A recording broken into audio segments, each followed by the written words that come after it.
And our next panel will explore how we can increase women's agency and leadership and address structural barriers that women and girls face in their everyday lives. I want you to please give a hand for Diana Amini, Global Manager of H&M Foundation.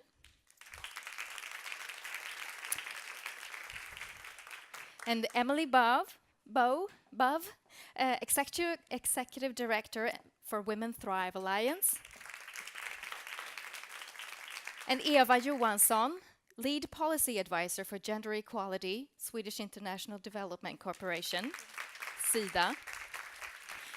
And moderator for this session is Michelle Milford Morse, Vice President for Girls and Women's Strategy of the UN Foundation. Go, girls! Thank you. Thank you so much for that kind introduction. We are thrilled to be here today to talk about what our new Secretary General has called the great human rights challenge of our time. This is it. So I want you to hear about the work of these very esteemed panelists, but I'm going to start first with kind of a global context of where we are in the plight for girls and women. So at the UN Foundation, I lead efforts with partners, including the private sector, foundations, private individuals, to bring support to the United Nations efforts to promote gender equality and girls' and women's rights. So I'll be speaking a little bit from that context. But I often tell my team, we're in a bit of a Dickensian context here. It is the best of times, it's also the worst of times. Let's start with the best. So child marriage is on the decline. More girls are enrolling in and staying in and succeeding in school. More women are working. And you may have seen Monday, but the New York Stock Exchange named a woman as head of that organization for the first time in 226 years. You may have seen that last night, a major American political party nominated the first black woman as its candidate for governor of a state. That was Georgia. And a record number of women in the U.S. are running for Congress, even in my home state of Texas. So those are some of the good indicators. We are now finally having a real policy discussion and a real debate about violence against girls and women in the workplace and elsewhere. Those issues are finally being uncovered. So there are a lot of things that we can cheer and we can be really proud about. But let me give you 3 data points that we need to keep in mind. And I'm going to refer to some of my notes here. But you've probably seen the World Economic Forum's annual report, their global gender gap report. And it said last year that it's going to take another 100 years to close the gender data gap. And that's 17 years longer than they said in their previous report. That's a note about the kind of regression that we're experiencing. And a little bit after that, UNFPA issued its State of the World's Population Report, and it found among gender indicators that 68 countries had larger gaps in 2016 than they did in 2015.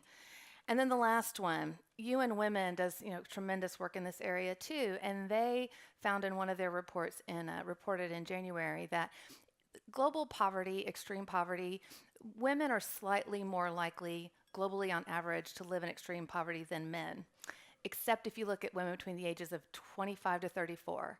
So in that key time of their life of the reproductive time of their life, child rearing, income generating moment in their lives, they are 22% more likely to live in extreme poverty. So that is the task before us, and nothing less than the glorious ambition of SDG 5, which is achieve gender equality and empower all girls and women. That's what's at stake. And that's what we're going to talk about with our panel today. We're going to talk about the role that everyone has to play in promoting gender equality and girls and women's rights and empowerment, including the role that you can play as well. So I'm going to start with Emily. Emily, tell us a little bit about the work you do at the Women Thrive Alliance, and I want to hear from you on what does it take to build, what are the building blocks of effective partnerships? Thank you to the organizers for this wonderful symposium. I'm a little jet lagged, but I love this topic, so I'm going to keep my eyes awake. Women Thrive Alliance is a global network of grassroots women's rights organizations. We unite around 350 members in over 50 countries, and all of these members are committed to doing advocacy for gender equality and women's rights. So partnerships is a huge piece of that. 2 years ago, we asked our members, well, back in 2015, more than 2 years ago, what they wanted us to carry out as a priority, and they all said the Sustainable Development Goals and Goal 5 in particular, which is why we have really created a model that looks at making sure Goal 5 in particular is implemented by 2030, and that it's done in a way that honors and celebrates local feminist knowledge, all the knowledge and expertise that women's rights organizations hold and have been holding for a long time. And also that we find ways of mainstreaming that work into this global effort that is, can be very high level, as some of the discussions today have shown, without forgetting these women and girls and their communities and their allies at the grassroots level. And so 3 points that I want everybody to kind of think of. First of all, partnership has to be we certainly push that strategy forward in regards to the bigger idea of movement building. And the word movement is something that we haven't used too much today. It's kind of a buzzword right now. What does it mean? I don't want to go into all of that because it's a big discussion, but this idea that there is a global women's rights movement that needs strengthening and that needs to have spaces in which it can dialogue with the private sector, with the donor world. And so creating those partnerships is more than, a one-off project to address a particular cause in a particular country, which of course is very important. But how do we come together in partnerships that are, changing the systems that we're operating in, that are systems that have been holding back grassroots women and girls for a long time. Once you look at this through the movement building piece, it's extraordinary the opportunities that come up, right? A lot of the groups that are part of the alliance are working with their governments and have been actually working with local government officials for decades. And so how do you leverage that relationship in a partnership for the goals, even though, it's at the national level that the decisions are being made? Also, partnership is around the idea that you can do something for me, I can do something for you, but how do we make sure that everybody in the partnership is growing out of that partnership? So we've put a lot of focus on capacity building and building the skills of folks on the ground for them to be even able to understand where they plug in with the Sustainable Development Goals. We always say that our members are the experts, right? I would never sit here and claim to be able to talk about child marriage in Uganda because I don't live in Uganda and haven't experienced that. But I can sit here and bring expertise on how can a grassroots woman from Uganda access the UN, participate in the high-level political forum, which is the accountability mechanism for the Sustainable Development Goals, meet so-and-so and actually get her voice heard and pushed forward. I'll stop there for now. Excellent. I thank you for that. Well, Diana, you have a lot of experience here recently building some incredible partnerships focused on things like child health and human dignity and other things. So tell us about your work at the H&M Foundation and what have you learned from building these partnerships? We have learned a lot, and just a few words about the background. We're a privately funded non-profit foundation, privately funded by the main owners of H&M, the Stefan Persson family.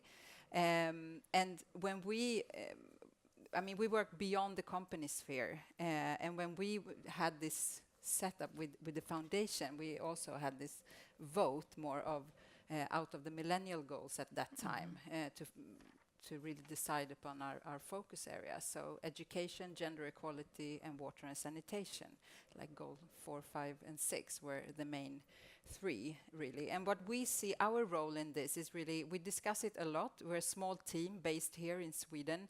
Like, how can we contribute? How can we be that catalyst?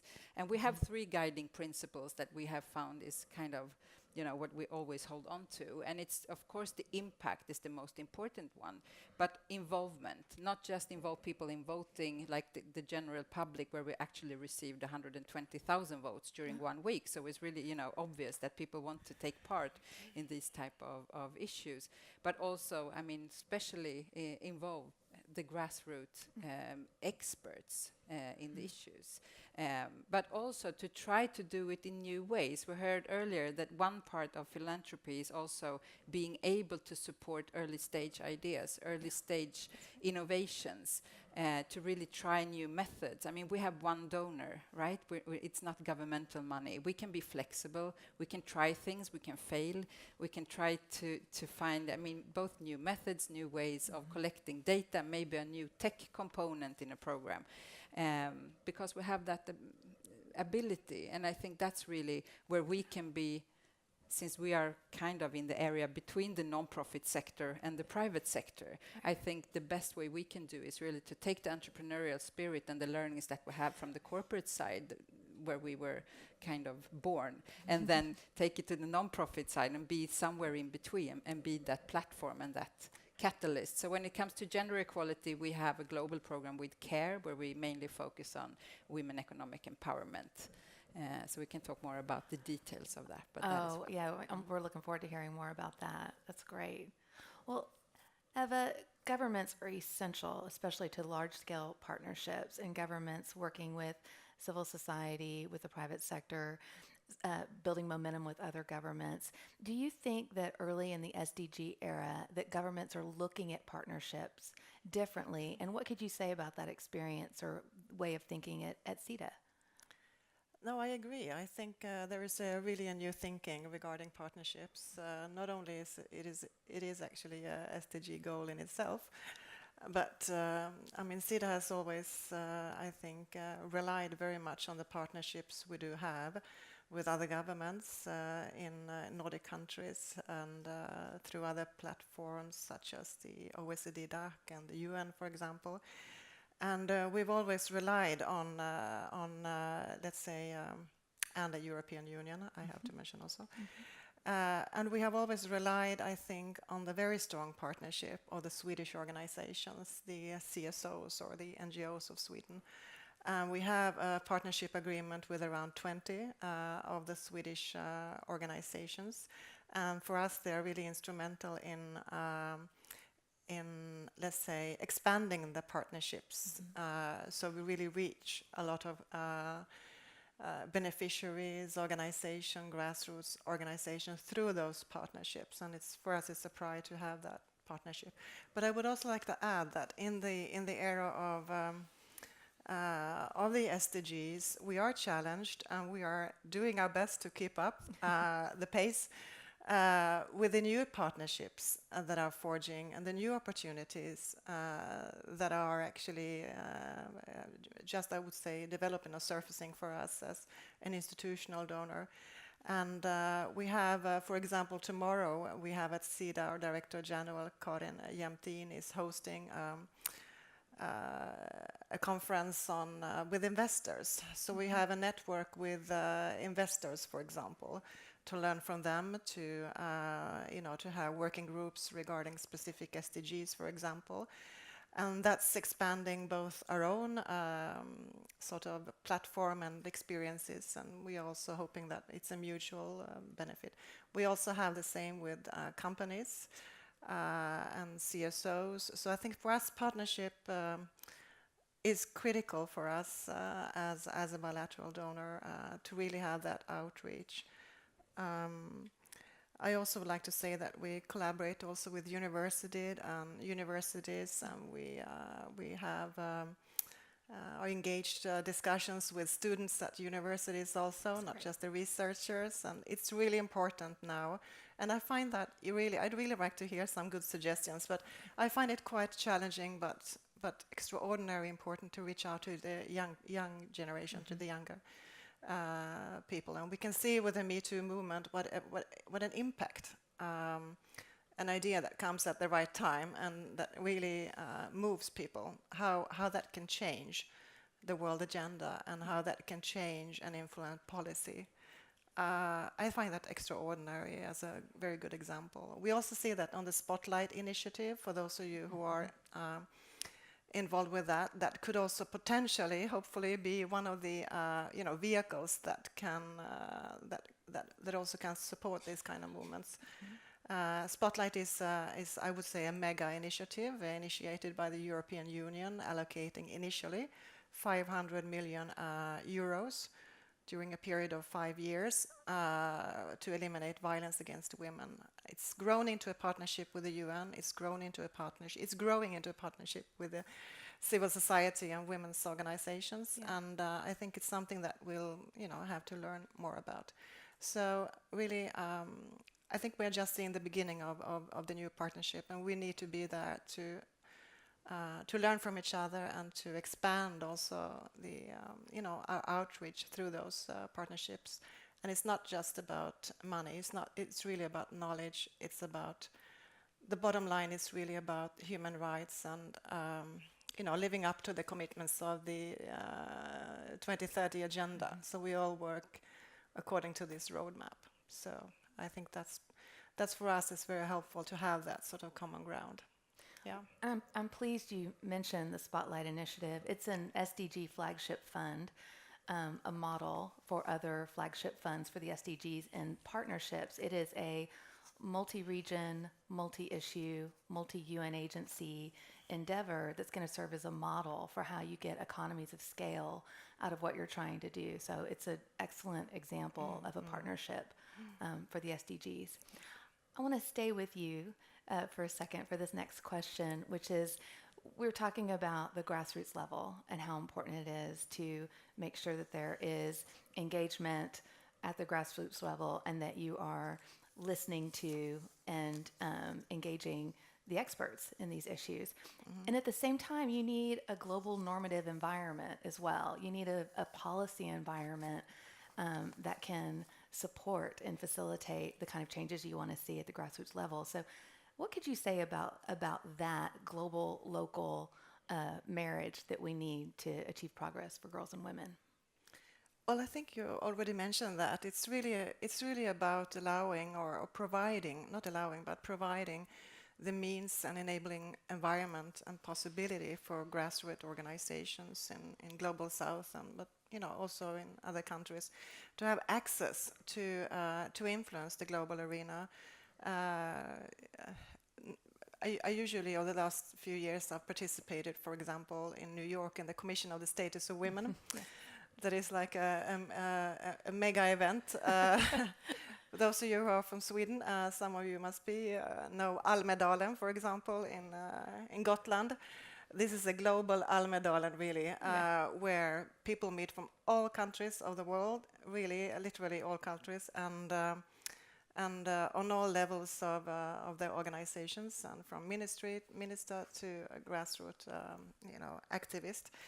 And I think having a space there, but having a space also in the, let's say, climate negotiations to address women's concern in all kinds of sort of influential bodies where policies are taken. It's extremely important for us as let's say, as donors or institutional donors, and for those of you who are in the philanthropic field,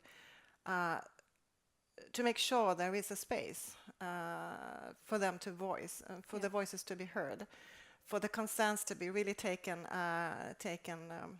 We sometimes take for granted what the needs are, and what the wishes are, and what the priorities are. But we really need to hear from those who are going through their experiences, and we need to allow their voices to be heard. And I'm very happy to say that the Swedish government recently allocated actually one I think it's called 1 billion. It's actually 200 million Swedish kronor a year, so it's 1 billion. I think in 5 years. My mathematics is not that great, but really to make a case for grassroots organizations, to make a case for allowing those platforms to grow and expand, and to work with initiatives that focus on eliminating also violence against women. So I think this is a huge investment that will complement, I wouldn't say replace or anything like that, but complement the ongoing work we already have in gender equality at SIDA. So I think that's a very good initiative, and looking forward to working more, in particular, also on this on this type of initiatives. I think it's very important. I think the shrinking civil society space for girls and women, and also narrowing their interests to only maternal health, I think is sometimes a concern for all of us. I would love to hear some more examples of your work of ensuring that global local connection. And I know, Diana, you have some examples too. Yes, I think, when we look at strong partnerships and impactful partnerships and the Sustainable Development Goals and Goal 5 in particular, it's really about more than the partnership. It's about, disrupting our industry and disrupting the narratives and really being brave enough to talk about the big stereotypes that we all operate under. For example, that very local rural women who have not been through school are not able to be meaningful participants in the policy-making process, right? That's just, it might sound obvious to us here, or even some of you in the room, but we have to fight that stereotype constantly. And I think since we're linking all of this conversation with philanthropy, there are some really brave and strong donors out there that are funding that, right? The actual work of trying to disrupt the industry. But I also want to give you a very concrete example of what power lies in, meaningful participation of grassroots women and girls, especially in the SDG context.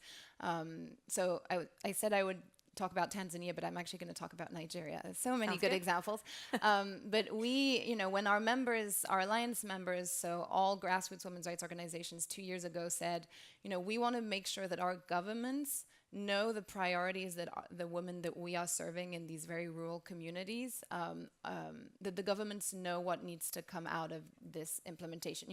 Governments are not able to do everything under the SDGs. A lot of them have actually chosen priorities, which is a strategy, but a lot of them have chosen those priorities before they even asked the women in their countries. And another stereotype is that a government knows what the women at the grassroots level need, which isn't necessarily true.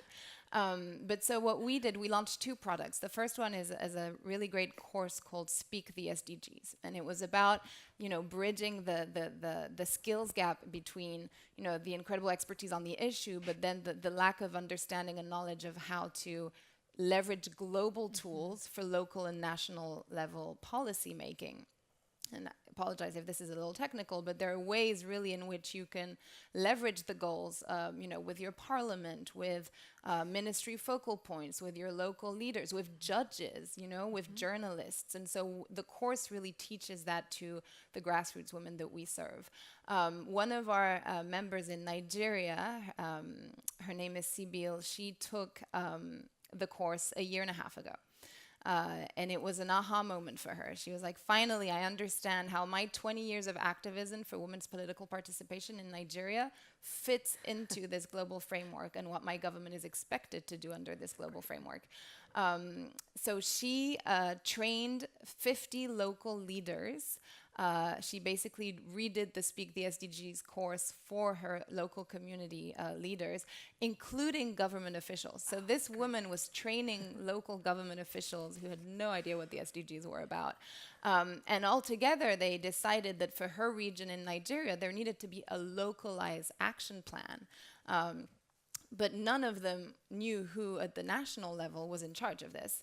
So Women Thrive brought Louisa to the UN, because sometimes you actually meet people from your country and are able to talk to them in a more impactful way when you're actually not in your country. Yeah. So she met with the permanent mission of Nigeria. She met with the team, the government representatives who had traveled from Nigeria for the HLPF, which is the high-level political forum where countries report back on their progress. She also used another tool that we had created called the National SDG Scorecard. So this data collection tool is to measure not the topics themselves, but to measure grassroots women's participation in national level SDG work. And so we asked members in over 30 countries, we had around 150 groups take this survey. Is your government inviting you to dialogue? Have you heard in the press or even, in the coalitions that you're in at national level, anything about what the government is doing? Do you feel safe advocating for the SDGs? You talked about the shrinking space. And so that data, Sibyl had that data in her hand when she was meeting with representatives of her government, and they were like, really, 65% of you feel that we're not including you? That is really not okay. So when they went back to Nigeria, she was actually invited by the government to do a presentation on grassroots women's priorities under the SDGs and under SDG 5, and has been appointed a special advisor to the Ministry of Planning in Nigeria on the SDGs. And so this is one story out of many on how partnership and capacity building and really disrupting our whole value set of how we do this work can actually lead to inclusion and bigger impact. Because now that the government of Nigeria actually knows what women on the ground need, they have a better chance of delivering that to them. We need a Sabile in every country, like all 193 of them that signed on to the SDGs. We just need money to help them do their work. But yes. That's terrific. Yeah. That's great. Thank you for that story. Diana, I know you're going to talk a little bit about CARE, your partnership with CARE, and also your thoughts on the local global connection as well. Yes, so this partnership is actually now, it's during 6 years, but just during the first 3 years, we supported 100,000 women around the world to start their own enterprises by skills training and seed capital. And that is, of course, really grassroots level work by CARE, implementing the program, having the skills training, and all of that. But then also, since it was in a lot of different contexts and regions, you put the examples, the best practices, but also the learnings that you have done in a report, which was this one that was actually launched in the European Development Days last year, about the learnings and also about the methods that are working, what is not working, what are still the barriers that we need to work on.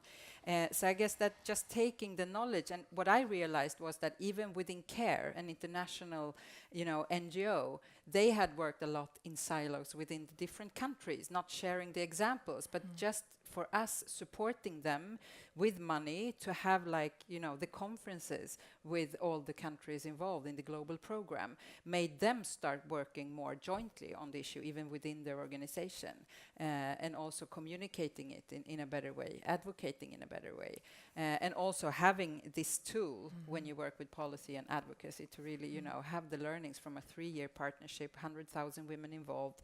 At least it tells you something. But I also had, I don't know if we will be able to put just a short video clip just showing what I think is a great example of a local effort, but having such more force into it and making it much bigger. We'll be able to put that on. Yeah. We'll see.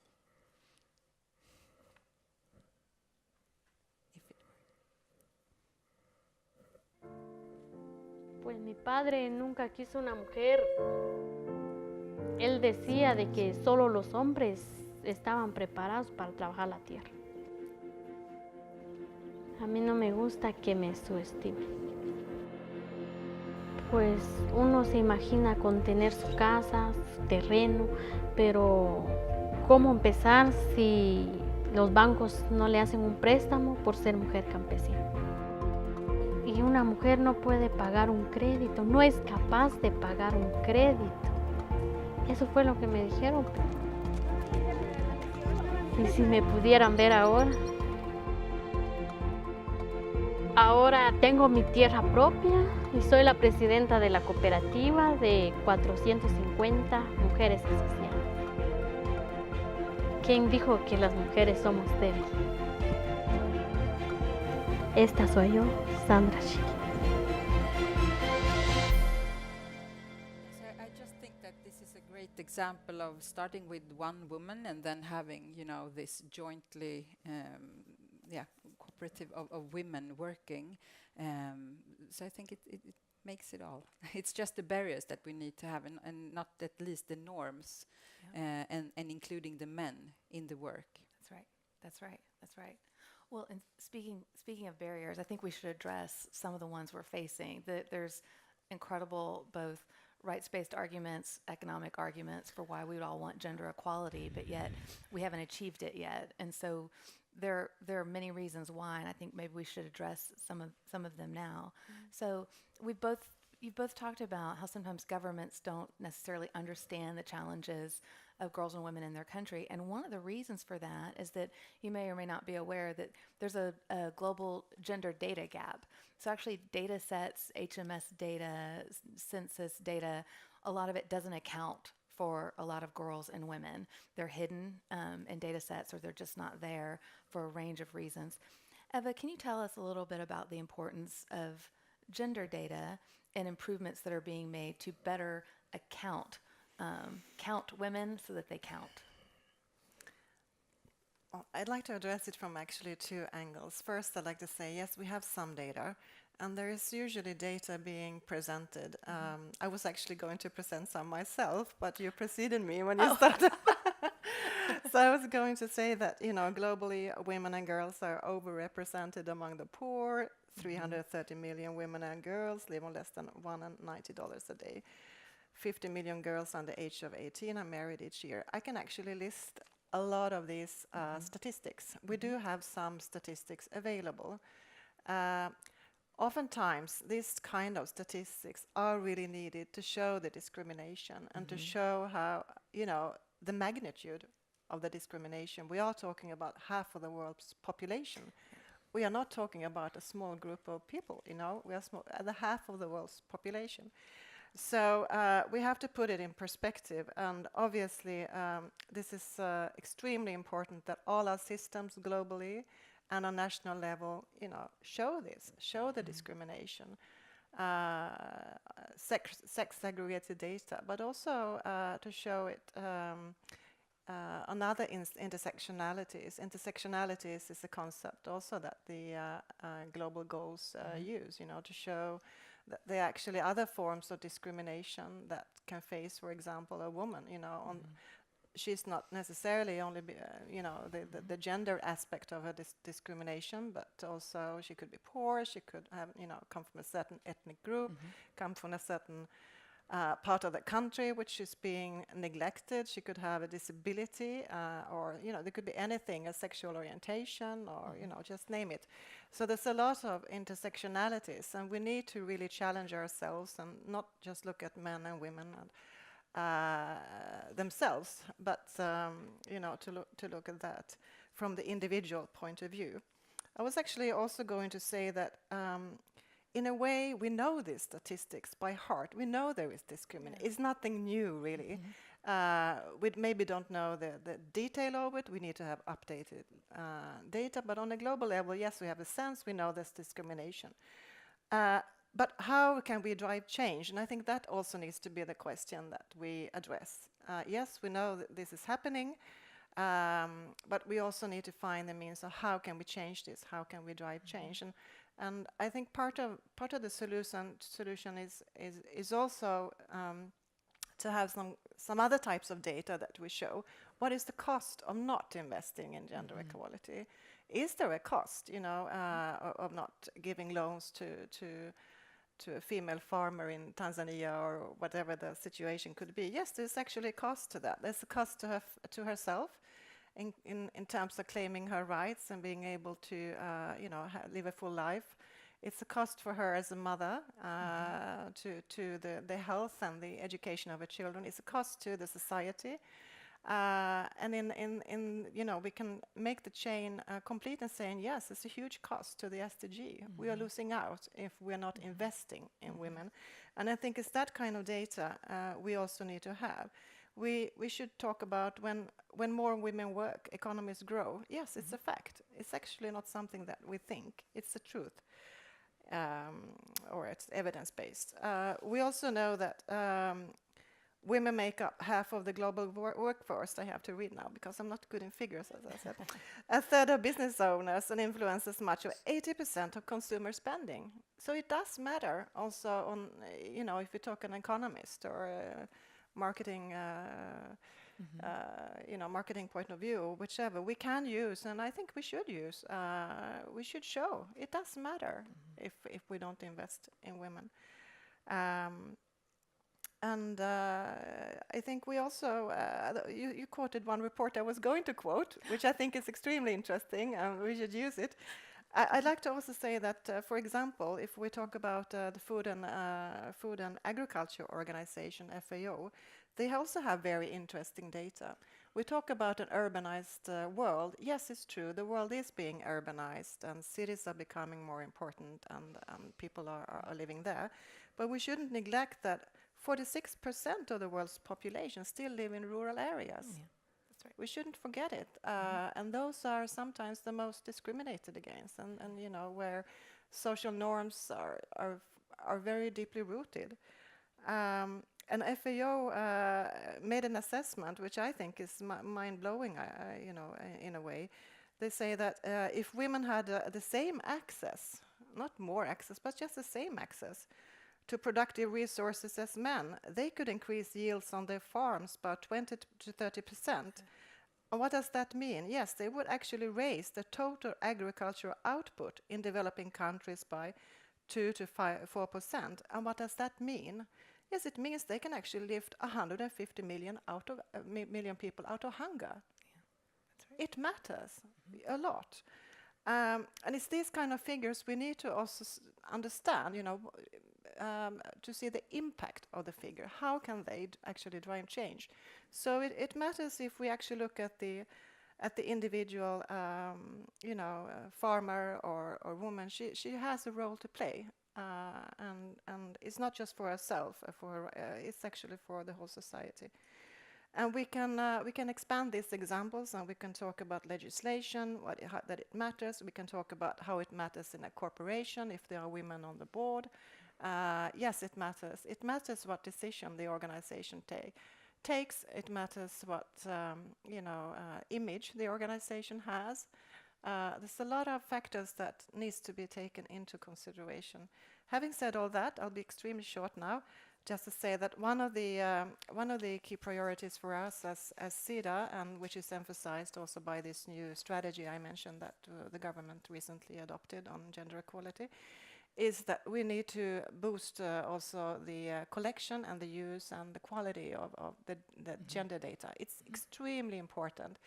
And there are many good means of doing so. UN Women has a flagship program. There are, in OECD, we have the social norms index, which is extremely interesting, looking at intersectionalities, not just one-dimensional, you know, growth indicators. And there's a lot that we can learn, which is already out there. And there's no, we cannot measure the global goals if we don't have good data. That's right. And currently, data is lacking for. I think it's actually, I had a figure here, but I think it's lacking for a huge part of the SDGs. We don't have the global indicators yet, and we don't have the capacity in countries. So some donors, and Sweden is one of them, is focusing on it. But I also know that there are some foundations. We have the Bill and Melinda Gates Foundation is putting a lot of funds into that area. And I would say that there's a huge need and an urgent need to address the data gap. That's here. right. That's right. Thank you. Well, in our last 2 minutes, I'd love to hear more about some of the. I know each of you has a great example of some of the barriers. There's so much evidence that this is the right thing for the world and the right thing for girls and women. So, what's preventing progress, and how can we involve everyone in making progress? One to be able to also change the social norms that we talked about. I think it's so important to also, you know, include role models in the programs. We have that in our program with CARE. Really have, you know, the women who are the role models for younger women to really show that this is something that I can achieve. And I think that communication also in itself can spark some, you know, influence change and positive change. So what we did together with CARE, just showing it really quickly, is to look upon, you know, how do we portray these women who are the female entrepreneurs, who are actually the CEOs, and should be the heroes of our world, like we heard about Leila earlier. But how are they portrayed in this part of the world? And we often see these images. These are from CARE, nothing wrong about it, but you can also notice that they're often taken from, you know, a top-down perspective, kind of shy, not so much power in it. And then we started looking at, you know, how do we portray men in our part of the world who are CEOs and entrepreneurs? See if this works. And you see this. So there is a difference in also just the narrative and how we talk about these women, and you know, not really giving them the power that they that they actually have. So we thought about this and thought about, could we, you know, have a campaign or do some communication related to this? So we launched our Foundation 500 list, which of course is a link to the Fortune 500 list, with 500 women taking part in the program with CARE, 500 out of the 100,000, and portrayed them no, doesn't work, this way. Terrific. So we had a you know, professional photographer going to the program, taking those images in the same way, really showing the power. And you know, it was so fun. It took 5 days, and Fortune actually published that list. And also, why we wanted to link to Fortune was that they didn't have a woman on the cover since October 2014 when we did this. This was last year. So we were a bit, you know, we wanted them to. That was also why we did that. And just the result in 3 months was that we reached, just during the first 3 months, we reached 22.6 million readers, actually readers of the article, not just, you know, reach, actually readers. And then last fall, 2017, Fortune had this cover, and we of course think that it's just because of our campaign. I guess they might have other, you know, purposes of that as well. But I think that it's so important to actually show the best cases that we have, and to use communication as a tool, and to have those role models. Great. I'll give you the last word. Yeah. Absolutely. That you know, the data, the disruption of the stereotypes is so important. And the last thing is the money, right? So the OECD actually tracks how much money goes to grassroots women's rights organization. They have 2 trackers. One looks at aid in general, and the numbers from, I think, 2014. So they're not the most recent, but I would bet, you know, money on the fact that they won't have changed that much. Only 0.5% of the money that people, governments, private sector, international NGOs are putting into aid and development work goes to grassroots women's rights organization. And then, you know, of the money that is actually labeled, tracked as gender equality money, so, you know, governments investing in gender equality work on the ground, only 8% goes to grassroots women's rights organizations. So we're giving all this money to folks who are not representing the women that are supposedly benefiting from this work. This doesn't mean that all the work is bad, not at all. What it means is that we're running in circles, right? We're trying to fix, we're putting band-aids on problems that instead of really looking at the deep roots and causes of the problems, and instead of involving the very people who have solutions, you know. These women know what it would take for their daughters to actually go to school. They can tell you in 3 seconds. And so I think, you know, the funding and how we spend the money is really important, and, you know, philanthropists should be leaders in that space. You know, as advocates, you know, we're there waving our signs and trying to convince people, but I think there's also a really fascinating movement within the philanthropy world right now, and Bill and Melinda Gates foundations, you know, are trying to lead that, and we get funding from them under the movement building portfolio, which is exciting. But how can philanthropists also lead and be advocates themselves for this shift that needs to happen in our industry sector? That's right. Yeah. Well, thank you. I hope you found that illuminating conversation, and join me in thanking our incredible panelists. Nice work. Nice. Please stay, Jess. We have had 2 questions coming in. And Michelle, maybe you would help me to address this to somebody. Yeah. In working on these issues, are you discouraged, or do you have hope for the future? That's you. I have Lots of hope. I mean, I every day get to talk to women and men all around the world who are literally every day advancing these issues. And I think it's really important to have a window into that grassroots level where their hope is being generated.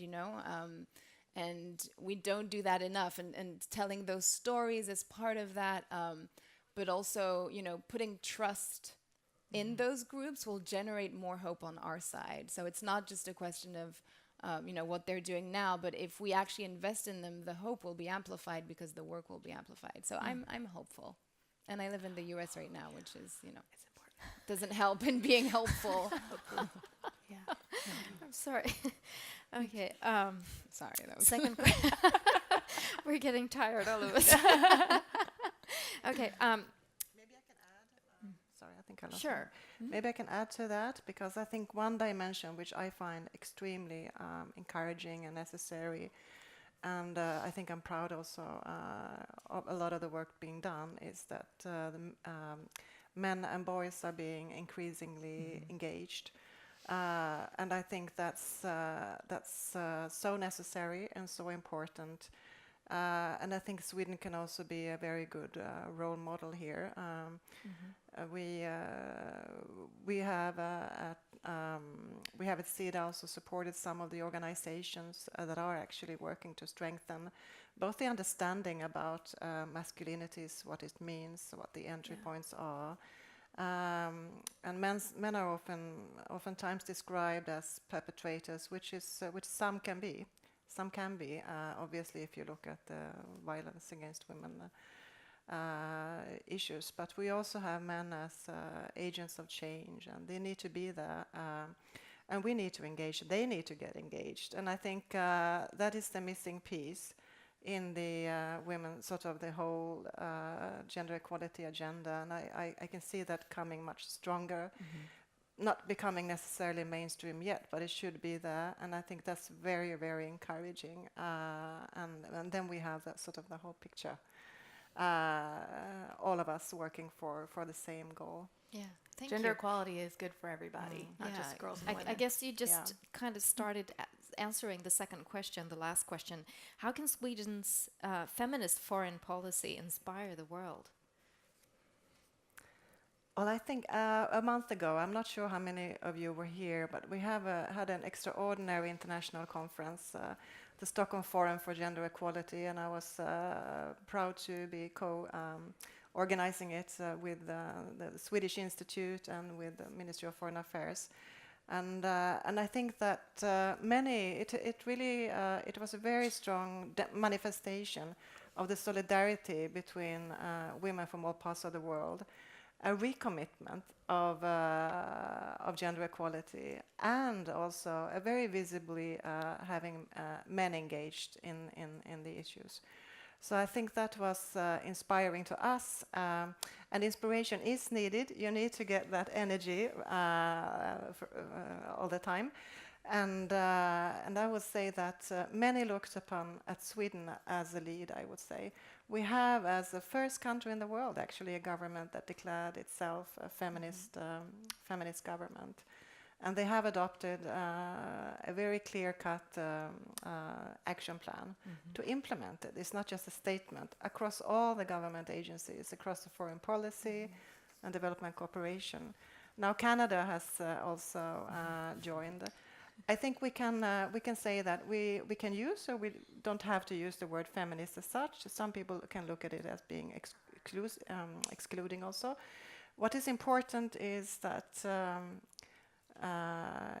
we are getting a lot of traction, and I think Sweden, but not only Sweden, there are many good countries, people and organizations, but I've seen that it in particularly now, when we have this incredible challenge to actually challenge and regression on women's rights, and in particular on women's sexual reproductive health and rights.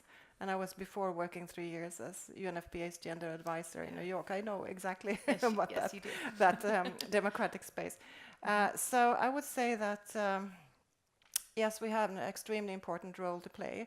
And Sweden is also, I think, in a way, smart to capitalize on that, if I can use another word.